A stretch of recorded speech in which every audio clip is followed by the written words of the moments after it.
that seemed like louder than usual. That's pretty good. I like that. I like loud storms. It's quite appropriate with the hurricane this past weekend. Anyway, welcome back or to Storm Watch if you've never been here before. A weekly little thing we do to talk about what we're seeing at Growing Noise and what's happening in cyber all around the globe. With me, as usual, is Kimber. Hey, Kimber, how's it going today? It's going good. Which part of the planet are you on today, or are you in today? I am in Arizona. Is it nice in Arizona? It's beautiful in Maine today. It's a gorgeous fall day in Maine today. It's feeling kind of fall-y in Arizona. I went out this morning for a little walk, and it was like actually cold. Arizona cold. Okay, Arizona. Okay, cool, maybe 8, high 60s. And also we have Glenn. Glenn, how is it going? Are you still in a heat wave in Texas, Glenn? We're in a above normal heat wave, so no melting, but just not normal. So that means electricity prices are only 10,000 times higher than normal, not 20. Yeah, we don't have to like turn off things as much as we did last week, so cool. It's fine. Yeah. I mean, electricity, who needs it in modern life, really? Yeah. It's really just a luxury. And to this time, not forgetting, we have our highly capable and amazing Overwatch Ashley, who does not have a pirate name like you see the three of us having right now. Because in case you did not know it, and let's just kick this started, it is international, and it is International Talk Like a Pirate Day. I will not be talking, like, feel free, my co-host. We're gonna scare you from that. Yeah, I'm not talking like a pirate today. I did a blog post with Pirate Speak today, like for my own blog. I am not doing it here. But if you want to know how we generated our names, we used did you just randomly pick this from the internet, Glenn, or is this like a local brewery that you go to? Or no, this is just Google. This is as random as it gets. So cool. So some brewery out there managed to get some free publicity from Stormwatch. So there you go. Like we'll try to recoup the advertiser revenue. Yeah, tell them if you go to Brewers Fair, however that works, let them know that you came from Stormwatch. And if you're actually watching, viewing, listening, but have access to a keyboard and a little input box that lets you talk to us, please tell us what your pirate name is. I would be curious what that is. Please actually follow the guidelines and not just put random obscene text into the text chat. That would be great. Or I can't stop you. Like I literally like Ashley can, or would that be the plundering crab cakes can, but I cannot. So anyway. Also, I mean, our overlord's birthday is today, so this is true. Everybody should say happy birthday to Ashley. Yeah, absolutely, Ashley. Happy birthday. Walk the plank for Ashley. Seriously, I mean, it's not. How often does one turn 22? You know what I'm saying? Like it's great. So there we go. I mean, for me, it's like every birthday, but that's all right.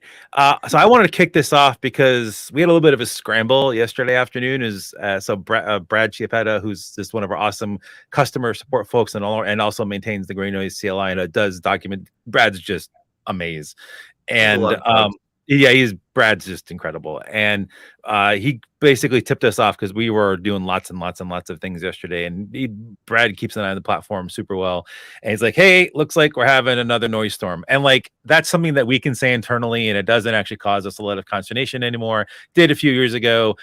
Now it happened. Let's poke and see if we can find anything. But none of you really know what a noise storm is. Like, likely nobody watching. If you do, please chime in. I would I will gladly push your comments to the screen. Noise storms, we get them every so often. We have I can link later. I didn't put it into here because I didn't want to detract from what we're trying to cover this week. This was kind of last minute too. But noise storms happen when some fairly capable attacker group, one or more individuals, maybe one or more groups, we have no idea because it's hard to nail this down, seem to have gained access to some critical infrastructure points on the internet and then just send out massive swaths. And I mean, and you can see on here, I'll walk through the numbers in a second, massive swaths of TCP packets without three-way handshakes. And for the folks that aren't like that don't actually deal with TCP on a regular basis, normally you have to do a three-way handshake to make a full connection to an IP address or a remote system you're talking to. The only reason to do this is to cause problems, like to maybe have some really sensitive network equipment turnover, fill up folks' logs, maybe try to blind folks like us who are monitoring the internet and trying to tell people when bad people are doing things. On our platform, if you were going to the visualizer, spoofable is how we identify this. And if we believe that a particular thing that is you're seeing in the visualizer or data you're trying to bring up is spoofable, you can say spoofable false to not see those things. You should probably do that most times because that's real traffic versus this stuff, which is not necessarily stuff that's trying to be deliberately like compromising to your organization. What I've done here is I've highlighted the past couple of days. So between the 16th, 17th, and 18th. And just to give you an idea, like we normally see around 10 million per hour connections across. This is across like the thousands and thousands and thousands of IP addresses we have honeypots on. We have 10 million of these like non-three-way handshake connections come up. And you can then see like, we've had orders of magnitude changes in that. Like we have well above what we normally see as average of those things. And I know we will not lie. Like, and this happened back at Rapid7 for me too before I joined Gray Noise.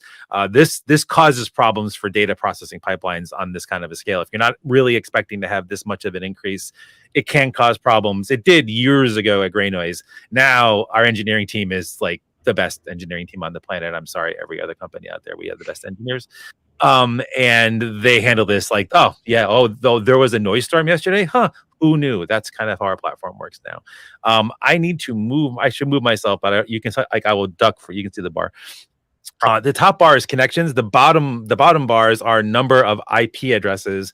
So they spoof IPv4 addresses, and they spoof every IPv4 address. There isn't an ASN or a NetBlock or a CIDR range that they do not try to spoof IPv4 addresses from. So we normally see around 200,000 unique spoofed IP addresses a day. That went up to nearly 800,000 in the past couple of days as well too. So this is something where they're blinding network equipment. They're filling up logs. If you happen to be logging in, you're one of those places that does look at your perimeter, which most people should if you have the staff and time and Gray Noise to help filter out the noise. This is something that they're trying to use to distract you from something else. We do not know the reason why for all of this. We would like so to get much to the speculation though on like what it I want speculation. Kimber, please speculate. As a matter of fact, I want to see Kimber speculate. I can't see Kimber very well, so I'm going to do this. This is one of the things that like made me join Gray Noise was just like these random blips of noise. Like they're not even blips; they're like big blobs of noise. Yeah. It's definitely something that happens with no rhyme or reason. Like there's not a pattern to it at all. It doesn't come from any like particular sources. Like they're not trying to spoof anybody in particular. It really is everybody. So I like the idea that it's trying to hide something. I also really like the idea, this is full conspiracy theory mode, that it's something entirely malfunctioning or like some kind of proof of concept of, it all goes back to electricity. So like what is able to just blare out like that? Maybe it was the beacon searching for that missing F-35. Well, so with that, to Kimber's thing. Now, what I'm about to say is full on like nutjob Alex Jonesy Infowars conspiracy. Yes. That's a caveat for everybody out there. Okay, I could probably do a convincing. Somebody mute Bob real fast. No, I'm not gonna do anyway. Anyway, some of the early ones we saw of this, some of the early ones were in close proximity to various military engagements, large scale. I'm not naming any of them, but they were in proximity to large scale military engagements around the globe. And I mean, you said it, Glenn, which is I wasn't gonna bring it up, but you did. So this also happens to be, right after, our fearless military, lost a big expensive aircraft. I mean, if they really did, by the way, like I mean, go full on conspiracy. Like, is this aircraft really lost, or did we just make it up? Anyway, and I mean, air tags, they're $30. Seriously, guys, air tags, $30. Stick it in, bam, easy done. Don't lose the $160 million piece of equipment. but whatever. So anyway, I'm gonna go back to this real quick just so you guys I see. do want to ask So a question, Bob. yeah. Just for folks that might be like trying to compare the two. So like talk about the difference between like a noise storm versus just an actual like DDoS. Yeah, so a DDoS is going to. Oh, yeah, actually, Kimber, if you want to take it, I go for it. No, I think Bob, go for it. Yes, Bob, make a fool out of yourself, Bob, please. Sure. So DDoSes are going to occur. So they usually occur these days. Like I say these days because like back in the day, DDoSes were a bit different. They're usually UDP, which is a different thing than TCP. So, and we're not going into the depths of networking. So, if I've already lost half of you, one thing is broadcasty, the other one is full connection-y, and like we'll just leave it at that, and we can have a discussion after that.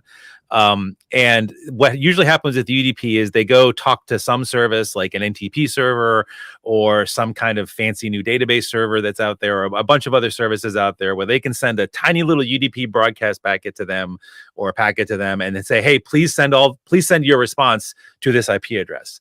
And they're called amplification or reflection attacks. And by actually only sending in a tiny little bit of information to one of these servers, some of them will send back kilobytes, megabytes, like all the bytes data back to a host that you've told it to. Thankfully, that number of hosts is getting reduced on the internet, like the normal hosts are. One reason why we see folks trying to build up the Mirai botnet and other botnets is they try to find hosts that are capable of hosting these services so they can then launch those kind of DDoS attacks against folks. So this isn't in that realm. This could fill up connection counters on some network equipment and cause some network equipment to misbehave. Like I said, they could fill up logs or cause you to have some alerts in your SEMs or things like that if you're looking for things weird on the internet and like this thing happens to overwhelm you. But this is unlikely to cause the denial of service attack unless like a couple years ago, like I said, like both at Rapid7 and here, weren't expecting to have like 10x the normal amount of traffic coming in and have your data processing pipelines just like take 10 extra hours to process all the data that you have. Like neither Gray Noise's pipelines nor ours back at Rapid like fell over, but it took 10 hours more like to process all that data coming through. So generally speaking, these aren't denial of service attacks. And we've talked to a lot of folks in various companies and other places that I probably shouldn't say. And we have yet to get any information that suggests anyone really knows what's going on with this. So it's just really weird. It's really, really weird. But we handled it, and again, kudos to Brad for identifying this and letting us take a look at it again. Wish we had more info. Stay tuned in case we do, because we literally just brought this data up today. Yeah. So another place that we look for, where we usually try to cover some news items, and it's really hard not to cover this one, just because Clorox tried to sneak, tried to make a clean escape. Really, I might do some more of these puns. By just dropping in their SEC filing that, we had a material impact on them. So if folks out there don't realize this, like if whatever state you live in, or all the states, because most states do it on their websites, like just monitor all the attorney general postings, because they, like most states, force companies, if anybody in their state was a victim of a breach in some way, shape, or form, has to tell the state that, and any public company that has a material breach has to identify them in their SEC filing. So you'll see a lot of cyber news reporters, cyber researchers monitoring those things, and this is where this particular story came from. And what happened is that Clorox got compromised, noticed it. This is great. Hey, so kudos. They did notice it. They did find it, and they did begin remediation. This is great. However, they're doing, even today, manual workarounds. Like they're doing physical process, like pen and paper, maybe pencil and paper, I don't know, physical workarounds for some things that they were using computers for, which means like during the upcoming season where like you're going to want to wipe down things because of the flu and cold and RSV and COVID and all that kind of stuff, there might be some product shortages as a result of that. The one thing and it just happened, and a couple of things. They have a market cap of $17.67 billion. Maybe invest a tiny more into security, first of all. And second of all, it's always that 0.1% of bad things that get you, isn't it? And like, and Clorox just got wiped. Just got wiped clean with this. They're not all mad winners. I didn't come up with it. They're not all winners. That's all. I can't help it. This is the wildest consequence to a security breach that I never foresaw, was the fact that Clorox wipes are like not on the shelves right now because of this. Yep. Like, it's not because of a pandemic. It's not because of like any increase in, I don't know, schools or whatever buying them for the new school year. It's because they had to take the systems offline. Bits and bytes, yeah. Yeah. It's been a rough 3 years for wipes. Yeah. Yeah, seriously. I mean, they served us so well during the pandemic, and you'd think that people would have stayed off them, but I guess attackers don't care about cleanliness. I guess that's what that means. Attackers just don't care about being clean. Well, the targets for attackers lately have been quite interesting, as we'll talk a bit more about here in a second. I mean, they're like fundamentally. I know there are some groups that actually do have like full on mission plans for things, but it is such a target rich environment out there with all the initial access brokers basically just having a menu of who would you like to hit next. That like I'm surprised that we aren't seeing a heavier volume of breaches, which makes me posit that the number of attacker groups out there does have an N. Like the N it's a bounded N. It isn't like we're seeing new ones pop up every day with brand new capabilities or whatever. That there is a set number of capable ones that do things, and they just don't have the capacity to compromise everybody and take stuff from everybody all at once. Or they've done that and we're just not hearing about it because everyone paid ransom. Speaking of paying ransoms, hackers, we learned from the MGM stuff from last week that Caesars had been also taken to the cleaners. I will stop the cleaning joke now. As well earlier in the year, and I just wanted to say before I hand it over to my co-hosts, the house does not always win, and I'm going to bring everybody back up again because I like to talk to them, see them when I'm talking to them. I am refraining from because I actually take glee at gambling institutions getting pwned, so I can't talk about this. So you two should talk about this. No, I mean, the only reason that this is so in the news, I think, is because there was so much visibility on it. Like, usually with these things, you don't have as much visibility into it. Like, it's primarily just like the people in the building working, or, you know, they're trying to access their file server. It's usually not as dramatic. Like, I've been at a company that's been ransomwared before, and it's just like you feel that horrible cringe of like, somebody can't access the file server, and then there's the first computer with the thing that pops up of saying the ransom message, and it just slowly spreads throughout the day. And I can't imagine having that happen, and then things are slowly going offline and it's just progressing, and then you've got people putting it up on TikTok and speculating, and everything just blows out of proportion, and the next thing you've got like cyber attack on MGM like in the headlines. So yeah, the one thing that would make like it's already bad enough when you have an incident, right? And everyone's gonna have it. Like they're like it's just it is almost a given now, 100%. Yep. But it's got to be absolutely, to your point, Kimber, absolutely horrible to try and work that while people are watching you, like because the casino floors are going down and they can't get in their hotel rooms. And then they're spreading it on social media. And then add to the fact that then you have the attacker groups start putting out different statements that are contradicting each other, or the reporting that's coming out early. So now you have like mom and dad fighting. Yeah, mom and dad are fighting while you're trying to do remediation, and they're also fighting over like what actually happened. And then also like, are you going to pay the ransom? What is the cost of this downtime? And everyone can watch you just do this like you're in an aquarium.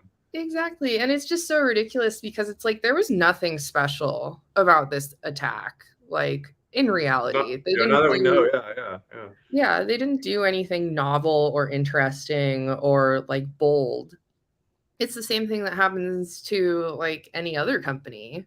But this is the one that's going to get the most visibility because like there were literally people there being like, massive cyber attack, I can't get into my hotel room. It's like, well, and you're interfering with their vacations or whatever, right? So now they're extra grumpy. And then like to compare it to the previous slide with Clorox, like that was essentially learned of, at least to my knowledge, via the SEC filing. Yeah, exactly. Yep. Yeah. And so that the rule of like if it has a material impact to the company, then or stockholders, then you have to like give an advance notice as soon as possible, or 48 hours, something like that. So that's how like Clorox was learned about it, because obviously there's not people with TikTok open on the assembly line saying, you know, my order processing machine is down. Whereas on MGM, like they didn't even get a moment to breathe. And then now like the Caesars has been drug in, like it's just kind of expanding out and out. Yeah, I the really go ahead, Gimmer. I like the detail of it being Okta though. Yeah. That Yeah. was a really good detail, and I really liked looking into that and learning a bit more about OctaSync and all those agents. And it's just it's interesting because I've used Okta, I've implemented Okta, but I haven't necessarily thought about that as a vector before. Mhm. So I know it exists, but like getting to learn more about that was really interesting. Well, this came out because like people, like, you know, the different groups, like there's almost like the parent group and the subgroup like arguing over how things happened, and then there was, you know, social engineering and involved. And so like I just love the wording of these statements. And here, you know, it even says of like people's passwords who couldn't be cracked. Like, oh, great. So that's a compliment, kind of. Like, Yeah, actually, I was talking to our Overwatch Ashley before the show, and I caught myself saying nice things about Alpha V, because I mean, honestly, this so we're not going to cover. We're not reading the text of the thing. It's been all over the internet. We have it in everywhere. here. We have it in here just in case you want to see the PDFs of it, and it's in text versus image. But they did. I thought it was an actual one of the more articulate statements I've seen from a ransomware group. So I wonder if they're actually hiring tech writers or folks more proficient in English, because they're getting better with that. They're also Well, getting snarkier, which I also really Yes. appreciate from any group, well, like good or bad. I appreciate. well, I did read that this group is more based in the U.S. So I think like a part of that's going to be just native English language speakers. Yeah. Cool. I mean, the speculation is that they kind of want to be a little bit Robin Hoodie, which I think sparks some joy in people's hearts. But Like Bob. maybe. I'm not sure I approve of stealing money to redistribute money. Right. So what if we use the ransom to like help secure the hospitals then that are impacted? I don't know. Like what's the takeaway here? I don't know. Actually, before we continue this one, we have a link. I'm sorry, LinkedIn user. The LinkedIn integration does not let us. If you don't mind telling us who you are, I'd be glad to give you credit. This was a good point. At like, so high visibility things are when like it disrupts major things, so you can actually see them. This is one reason why municipalities and schools and hospitals, when their ransomware events happen, they make news, because it's fairly easy for local reporters to understand that, because things aren't available. The WannaCry one was terrible, devastating back in the day. And like the cleanup costs are still there, and it created a lot of angst in places, and it did raise a lot of awareness, which is great. I mean, it's the only really good thing about it is it raised a lot of awareness. The visibility is a big thing, and we don't see a lot of things just because of that. This is a really good thing to point out. Like, this isn't the only high visibility thing, or this isn't the only case where high visibility caused people to know about it. And it would be great if there was more of that. But still. Oh, and we actually do. There you go. Thank you for that. I appreciate you identifying who you are and giving us a link to that. And it's in the comments if people want to see that. And actually, I do. I can hide, right? Come on, there we go. Look at it. I know how to use this. I almost know how to use like the interface. This is great. So a couple of things so before I go to the Okta thing, I also did appreciate the fact that like the Alpha folks were like snarking on the cyber reporters, saying maybe do research instead of speculate and say that it's fact, because they negate. And granted, it's a criminal group saying we're negating facts that cyber reporters put out. So I don't know how much I'm taking their word for it. Alfie, please don't ransomware me. I'm not making fun of you. Who do I trust? You or the cyber reporters? I'm going to lean on the cyber reporters more than you. But the Okta thing is interesting. And I think I've said this before, but I do a couple of sessions every year at Carnegie Mellon, and I teach a bunch of CISOs a bunch of things. And one of the things I let them know is like, if you're investing in, if you say, I want to go buy this shiny new security toy I saw at RSA or whatever conference you went to, every single piece of security technology you deploy in your organization, like basically increases your attack surface. Like the first thing it does is increases your attack surface versus helps you reduce your attack surface and other things. Like you actually become part of the problem by doing that. And I'm not saying Okta is inherently a bad thing. It's great. Okta is great. I used it at a previous org, made my life like I could do this to log into things, just tap, and I was in heaven. It was beautiful. But you need to monitor these systems. You need to be making sure that you're watching them as closely as the attackers are. And sometimes you think that a security vendor puts something out into your and says, please run this on your environment, and they've done all their homework and everything. And maybe you've learned by now from every single D-Link vulnerability, Juniper vulnerability, Cisco vulnerability, Netgear vulnerability, I'm not gonna, all the other ones. Maybe they don't have as much security interest at heart as you think they do. So Okta is a fine company. They do fine things, and it's a great solution to make authentication happen. But you got to care about that as much as you care about any other system you put on your network. So maybe instrument that as well as your instrument everything else, because this seems like a great place to hide if you're an attacker. Yeah. Well, I think that sometimes what happens with these things is it's rolled out really quickly in order to meet some kind of like certification. Oh man, Or compliance. Compliance. That's the word that I'm looking for. Like it usually rolled out really quickly to hit a compliance metric, and then like you don't have a person hired to babysit the identity management. So yep. I'm with and so many of these like so MGM many of those has types so much money. Sorry, go ahead, Glenn. Yeah, I was gonna say, sorry. So many of these products also get rolled out, and this is not unique to like authentication, but software in general in large orgs, like due to like contract renewal comes up July 31st, they get a renewal quote, it's gone up, 30%, and they're like, we can't do that. So then they have like 30 days to like figure out like what to rip and replace and install with, and that time crunch puts them in a vulnerable position. For the maintenance of the software or the hardening of it. And so like kind of to your point, Kimber, like there's usually these things are never deployed in a leisurely, like very detailedly planned way, or like future planning of who's keeping an eye on it, kind of thing. I mean, so here's some kind of tips that we've kind of hit on today, but like monitoring if these major vendors, or not even major, like because we've learned about so many vendors via breaches, but like companies that you give money to or use in critical infrastructure in your environment, like you should have Google News alerts set up or something of the sorts, right? Just to know if something's happening with them. And like for contract renewals and stuff, like don't wait to have a plan to replace these items until like the contract renewal comes up. Like at least have a general idea of what it would take, because again, you're going to be surprised when contract renewals come in, and that puts you in a negative like position. Dang, that's one of those things that you can only learn from experience, I feel like. Yeah.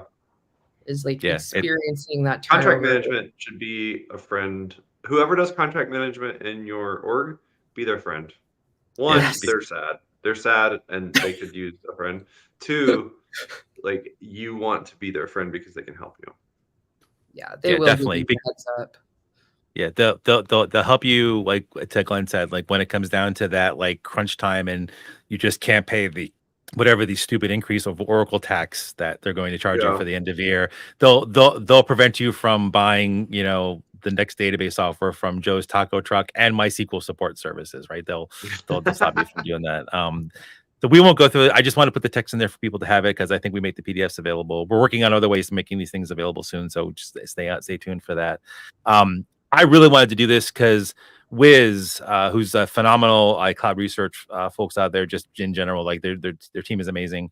They do great work on their own, and they reached out to us last week to say, hey, we found a new path for this Metabase local file inclusion attempt.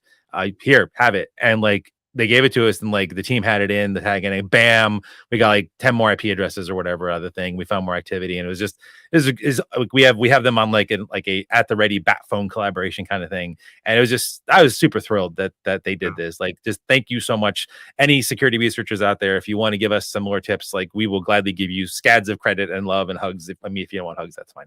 But like we'll basically we will make sure that you are loved and cared for, because this is how we make everybody safer by doing this. And this was just great. Glenn, like I think you did a lot of direct contact with this one, right? Yeah, I mean that spike on the 12th, 13th or so is pretty much a direct result from when we added that. I mean, we back processed the data, but like that was basically the reason why they had identified it, and so they shared it. So again, like we have several partners that are very open and transparent and intel sherry, and we appreciate that. And like Bob said, kudos. We never hide the kudos. I didn't know that part, that we actually backfilled and saw that spike. That's pretty cool. Yeah. It was amazing. Like I think I squeed. It was great. It was awesome. I squee. I'm not ashamed to admit that I will squee. I am like a 5-year-old girl. It's fine. It's not a problem. When you see the internet do the thing, Yeah. stuff. It's hard not to get excited. I will tell you, like, so while I might have squeed for this one, I 100% squeed for this one. I might have popped open a couple of celebratory beverages for this one.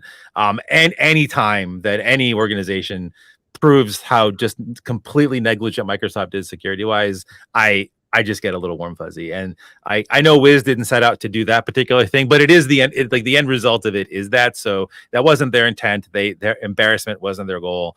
I just am glad it resulted in that. So for folks that aren't following along, this is a great thing they released this week. Basically, Microsoft's AI GitHub repository. So I'm just going to cough at that, like because Microsoft AI GitHub, whatever. They basically put the shared a bad key, like a bad like file sharing key, and it let anybody that had access to that. And we don't really know how many people had access to that before these very capable researchers at Wiz discovered this and responsibly disclosed it to Microsoft and worked to make sure that it was all cleaned up and get history removed before they actually release this to the public. Thank you for doing all that work so that more people weren't possibly hurt by this. But we have no idea how many attackers were looking at this, seeing this, found this, already have all the documents, already have all the Microsoft team chats, already have all the back things, may have actually compromised AI models. We have zero idea. And if there's a Microsoft link on there, read it. It's as bad as the other link they sent out the other day. They gave virtually no information. They're whitewashing this like they did the other event. And it's just a really kind of sad state of affairs. And I am really hard on Microsoft because they're supposed to care. They just, I mean, this is me. I speak for me here, no one else. They just don't care, and they get away with it, and I don't really know why. But if you all want to follow that with anything, you're welcome to. I am welcome to be the only person saying negative, terrible things about this. But yeah, be careful with what you put in your GitHub repositories too, because this could happen to anybody. So, well, it happened to Microsoft. They just pretend to care about security. Maybe everyone else doesn't. If you do also say that, maybe don't like put the badge file sharing key into your repository. I'm gonna say.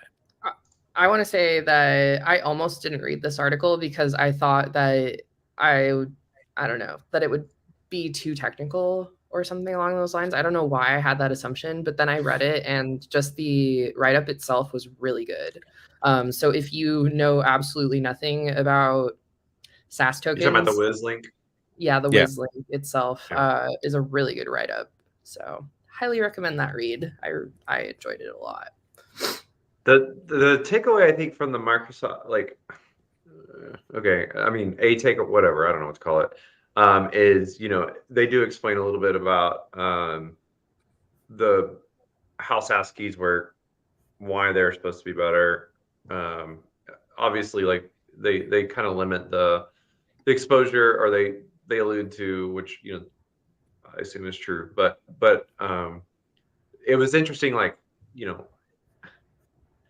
yeah, this can happen. Like, this is very easy to misconfigure. It's like throwing up an open S3 bucket or something like that, where it's just like one easy mistake leaves the gates like so wide open. So it's a good lesson learned. While like there's not a lot of detail in that article, like it's still a good lesson learned to go back to your organization and look for, make sure that you have methods of looking for these tokens, these API keys, the S3 buckets, like all of this external monitoring needs to be like a routine, repeatable process in your org that's also monitored. I'm just gonna let the LinkedIn users' comments stand. Look it out there, like the customers' sentiments. Not exactly wrong. SMB, RDP, a whole bunch of other acronyms. I think it speaks for itself. And to Kimber's point, the Wiz folks are incredibly like technically proficient, and some of the things they do require like knowing a lot of really like esoteric things under the hood. And this was an incredibly accessible post. So if you haven't read it yet, 100% please do that, because they've made it very accessible to everybody. It's very understandable. I could even read it and understand it, so that means it's actually pretty good. So yeah, please do that. And also just maybe go do a review of all your stuff on GitHub and make sure nothing is bad and all your keys are gone, and run all the things. The one thing about the Microsoft article I will say is that they are working, since they own GitHub, that they're working to make the credential scanner thingy that they've got kind of baked into it now smarter. That's good. They could use that apparently, so the rest of us will benefit from the fact that they needed to. This is a big one. I'm all excited about this. I've been squeaking for days, and it's for anyone that's really been looking, Kimber sort of leaked this already earlier this year, so thank you, Kimber, for that. When we started using the word labs and things, and Kimber was the first one to publicly use the word labs in our new labs API. Basically, so thank you for that, Kimber, sneaking it out there, trickling it out there, soft launching it as it's known in startup land. We have now fully emerged from the shell, right in time as the blog post that actually is going to drop. Basically the fall is happening, all the colors are out, and now we are here as well to like have a nice soothing welcome into the fall in the northern hemisphere. Our labs site is not a replacement for the gray noise site. As a matter of fact, you should actually double down on the gray noise site, because Austin Price, who is one of the best designers on the planet, re-upped how we do our blog and the layout of the blog and how we like tag everything in the blog. So our blog is like searchable like crazy. You can find all sorts of great stuff out there. The graphics that accompany it, like the entire design team does. He and Donna do a lot of that work, and they just do a bang up job. And all the core information, all the emergent thread information, everything you need is coming out of graynoise.io/blog. We need to go technically deep diving a lot on a bunch of things, and you've seen that in the past couple of weeks where we have a new gray noise CLI, and we tried to talk about data science. We have tried to go into details with a bunch of other things, and the blogging platform we're on now doesn't really cover that. It's also not something that CISOs and SecOps managers and responders, they're not going to want to dig into that immediately. They just want to know, oh, this is the new thing. Gray noise has coverage for it. This is what I need to do with it. Here's some extra advice, because Glenn's got some good solid things to offer, or Kimber does too, and I just paste them into there because I'm a moron. And basically, we will link to anything detailed that we do from there, but you still need to go there, because that's where every emergent threat thing is coming from. But we got lots more to say. Like we have a lot of research that we're doing. Yeah. I'm just going to say labs is for ultra nerds. Like if you want to know the deep dive of a thing, labs is for you. And we have a couple posts seeded from earlier this year as we were testing out the platform, working out the kinks. So a bunch of folks are on there, and the team has been like, when do we launch this? We want to put all the hex strings up and code and things like that or whatever. So we're doing it now because this is a great time to do it. All the vacations are over. Black Hat DEF CON's over. Everyone's getting back in the swing of things. And you got like longer nights in the Northern Hemisphere to like, go into things. And you'll be burning to death in the Southern Hemisphere thanks to climate change. So you got to stay inside and do something. You can go to the Labs blog. So we have we support both dark and light mode, unlike certain other parts of our organization. Anyway, the grimoire, which you see there, is a fancy word for our blog. It's like spells, incantations, things that the team actually does. The blueprints, we have a philosophy about blueprints, which you can read in the blog post. Basically, we're not engineers. Our team is not an engineering team. We do not build bulletproof systems. Our engineering and product teams build bulletproof systems. We do not do that. We have ideas, and we want to make sure those ideas might work, and that people like those ideas or like the data we're showing out there. So we're going to try things out, and because we don't want, like, Kimber and Kimber's team and the folks that Kimber works with on the engineers team, they have a lot of stuff going on. Like we're rolling, like these new sensors. Whoa, such data! You should get you should get the sensors, folks. It's just wow, mind blown. So like they've got a lot going on. We need to test things out and not waste their time on things. So this is a great way to, if you like something, this is a great way to test it out and let them know that, so that we can prioritize stuff over the coming months and years. We're going to be adding a lot more resources about things that we use to get stuff done every day, and stuff that we actually like and actually do use in personal or work stuff. And you get to meet the team.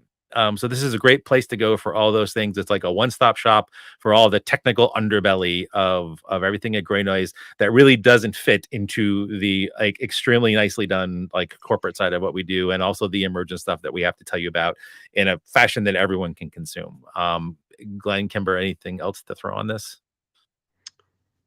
Yeah, it's a little bit of, we have our playground that we've talked about before, but it's a little bit of our alpha beta type thing. No SLA is guaranteed, but there might be something that's useful, or maybe it's almost like a failed research. Like we did some research, looked into something, it didn't come up with a great hypothesis or outcome, but still, like, maybe the process is worth sharing, or other findings are worth sharing. So it's not going to have like a hard guardrail. It's just going to be where we throw things that other nerds may find interesting.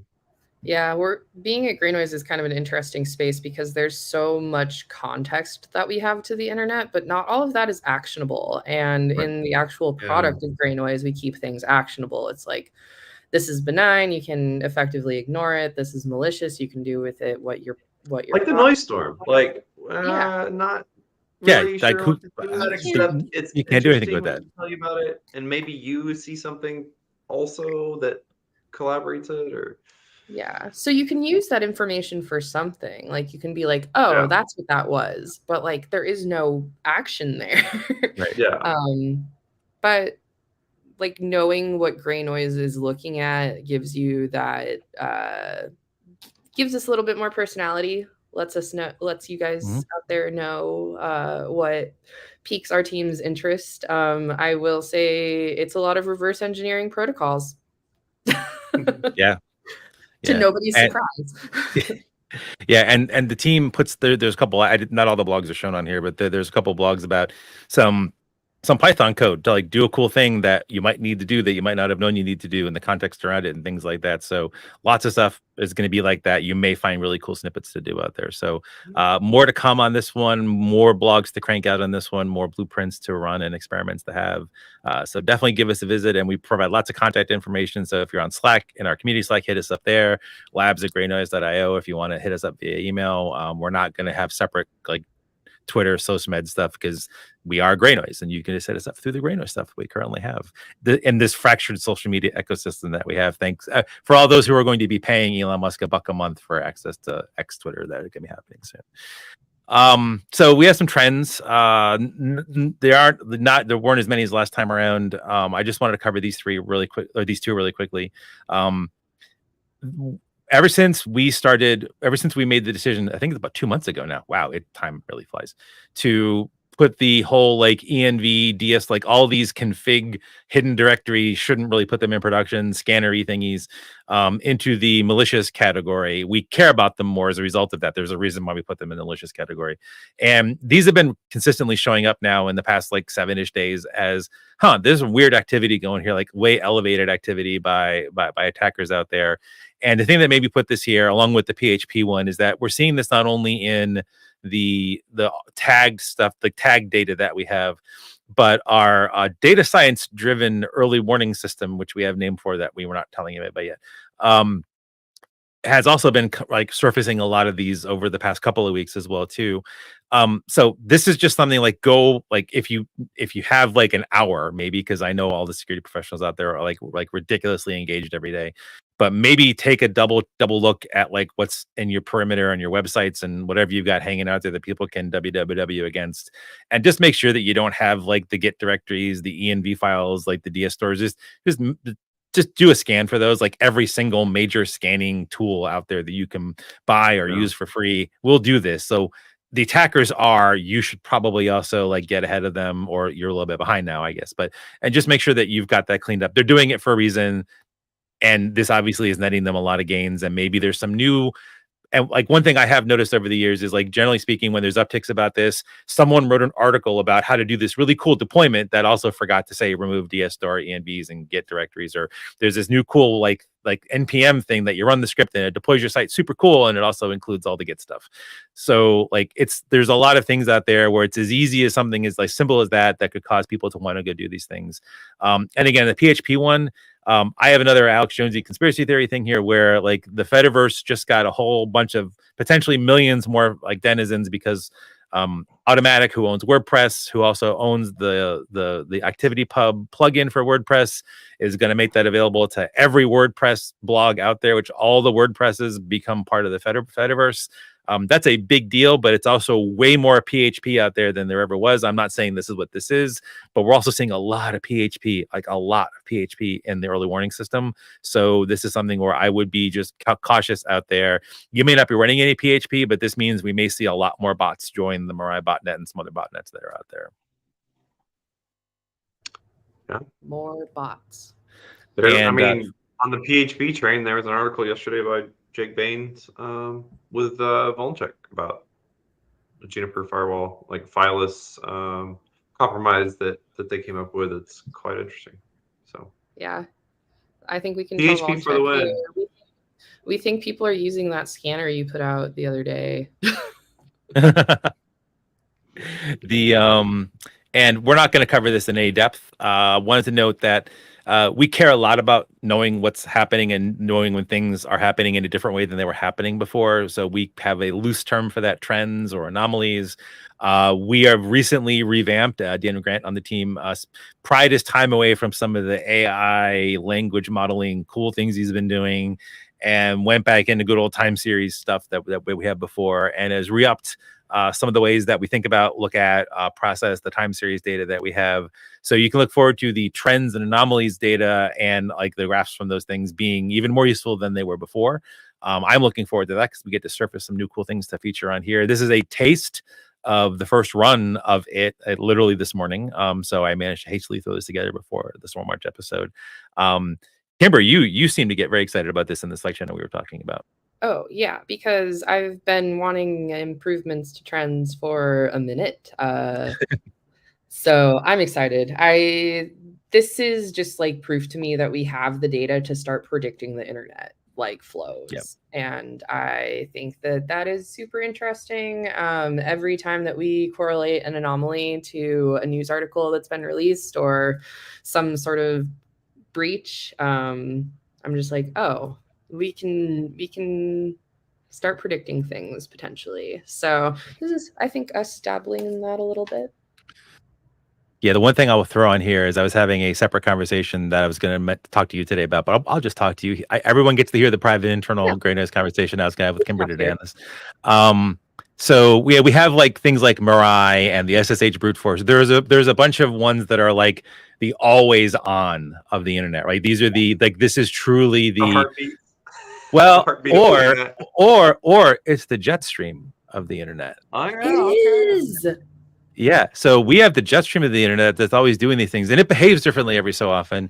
And then we have all these little pockets of thunderstorms and systems moving in. So, Kimber, I think we're getting closer.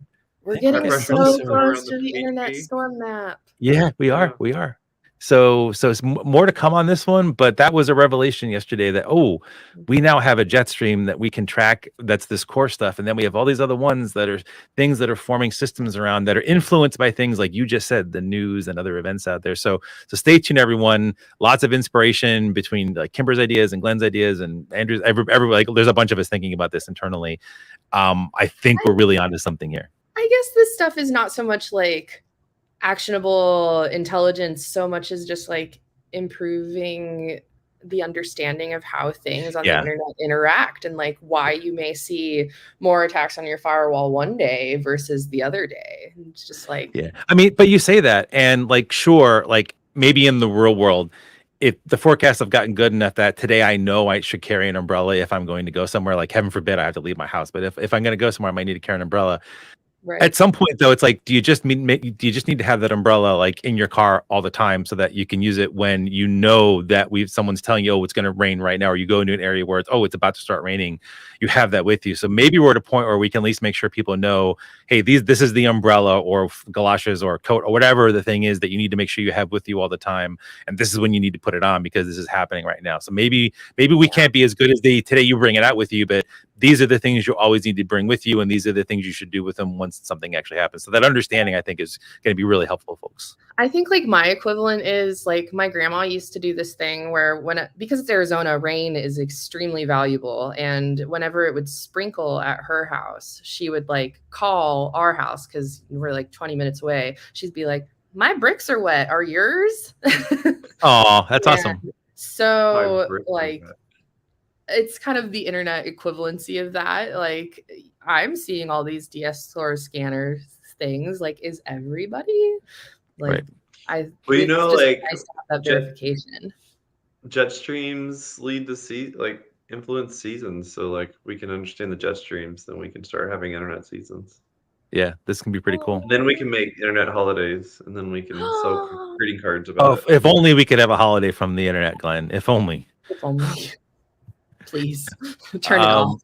Yeah, just like just now, just like brick it. We have 2 tags from last week. It was a really weird week everywhere, not just at Graniers last week. I talked to other cyber places. We have 2 tags. Good on the team for doing that. We have apparently a lot more because this data science driven early warning detection system, which we have a name for. Also like found a massive amount of things over the weekend. I don't know what attackers were doing over the weekend, but hey, they were doing some things. So look for some more this week. No real activity to look at here. So just kick them. Good thing if you care about Jira. Why anyone would care about Jira, I have no idea. It has been 1 day since the last Kev release, and oh boy, has it been like a week since last time around. And it's like, okay, so it goes from like nothing 1 week to hey, let's just let's kill every defender's liver, right? Hey, so like, Bob, let's just do that. I have breaking news. There was just a there's another one today. Yeah. What is this one today? Min.io. Oh wow! So for data science folks out there, please go look at that. We will add this to the list. Actually, I did just say it on my phone. I didn't disable stuff on my phone. I disabled it everywhere else. I did. It blinked. I'm like, this better not be a My Kev. dream came true. I finally got to beat you to the Kev news. This is very cool. So we the team was on the one the Zyxel one. I never know how to pronounce that. From the other week. Or wait, no, that was a different one. So these 4 tags, there's actually 3 tags because the Laravel is both the check and the RCE attempt. We actually have tags for 3 of the things that CISA put out yesterday. We may even have the Min.io one because this might be the one Remy found and I found the other about a month ago. We'll take a look at this one. Actually, Glenn, do you have the CV number on that real quick? While I'm talking, that way I can, because I'm just curious what that is. 2023 28434. That's probably not. It's probably not the one then. Yeah, it's really recent. So we actually have tags for those. I'm going to go to that first. So thanks CISA for catching up to us from 2020 and 2021 with current activity. One of them seeing a ton of activity on a regular basis. So thanks for catching up, CISA. Todd, maybe don't sleep at the wheel next time. So this is like great. Graniers customers and protected from a lot of these things.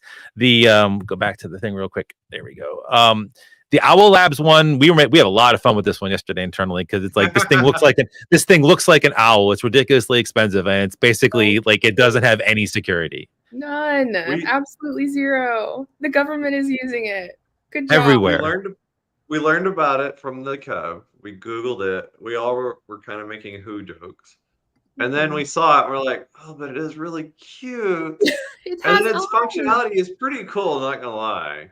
But which really it goes to show that if you put eyes on a thing, I'm a sucker for that. Like eyes and a nose, yeah, it's fine. You can have all the vulnerabilities you want. Cute in my little office. I just put little googly eyes and rotate them around. I if that was here in my office somewhere and the head was moving and watching me, I don't know. I think I'd have to hit it. I don't know. I can't deal with that. So Microsoft had a couple bad things. I wanted to call them out just because it was a big Patch Tuesday, 2 big things happening there. I should know this, but it's also been like I have been under the weather for a bit. Glenn, are we doing anything with 2023 36802, the streaming proxy, or I think it's local, so we're probably not doing anything with that one. I think it was local, if I recall. Yeah. So we should probably dedicate like 5 minutes to a future episode about like how we like what we cover and what we don't cover and why for right now. Just be aware of this. This has been called out. It's apparently a bad thing. So please watch out for those. And I just wanted to, since we always end this thing with our predictions because we're getting close to time. Actually, we're over time a little bit. We're going to say like, hey, like we're going to call next week's Kev. I wanted to give everyone data for this one. So on our Graniers tags page where we tell you everything about our tags, we are very open about like our tags and performance and what we do and everything. Go there, you'll learn a ton. This is the histogram of how many days it takes between Kev releases. and it's very, very heavy on like the earlier number of days, like shorter Kev releases that are out there. This has changed today thanks to them as well. Thanks, appreciate that, Todd. It's great having an embodiment of Sissa that I know that I can actually just smack because it's his fault now. It's awesome. So with this in mind, I am going to, so now that you've seen this and you have a chance to get it snapshot and then bring everybody back to this thing because we're closing everything out. Kimber, what's your guess for next week? I'm gonna go with they seem. Or is it? Wait, it's this week. I'm sorry, it's this week, right? So it's a guess for this week. Yeah. They seem to be on a roll, so I'm gonna go with 4. Ooh, okay. Yep. Yeah, well, we're already up to 2, so yeah. We were all wrong last week. That's this game is really not panning out. Yeah. I'm gonna go with 3. They're gonna need a break tomorrow, so they'll probably be one on Thursday. I'm saying we're done. Oh, I'm saying we're done. LabsCon is going to be this week. I know there will be a little bit of a SZA presence there, so we're there. Great Noise is there. We're there. So yeah. I will be there. Andrew Morris will be there. So if anybody listening, watching happens to be there as well, say hey to the homies. Kimber, do you sign autographs? Or I do. Kimber, of course, Kimber signs autographs. Yeah, if you want to steal my signature identity theft, that sounds great. All right, so good show, long show. Sorry, everybody out there, or maybe not if it's a good one. Kimber, any parting words for everybody? Send me your favorite conspiracy theories, because clearly we're just going to change this into conspiracy cast. Glenn, got any parting words to everybody? I'm distracted by the quotes right now. I love them. Yeah. Oh well, yeah, I stand by that too. Not just because that was a brief role of mine. Parting words. Good luck. I'm sorry. I don't know. Good luck. Have fun. Yeah. Yeah, just try to survive the week. It seems to be a rough couple weeks for folks out there. I think Mercury in retrograde is ending, so maybe things will like turn around for us all. So cool. And I will close with I'm going to talk to our overlord about changing this to like infostormwars.com maybe next time or something like that. I don't know. We'll see. Hopefully not. Hopefully we can get back on track with some lesser conspiracy and more internet information. But thanks for taking time out today to join us. Thank you, Overwatch Ashley, and we will catch you next time on Stormwatch. Bye.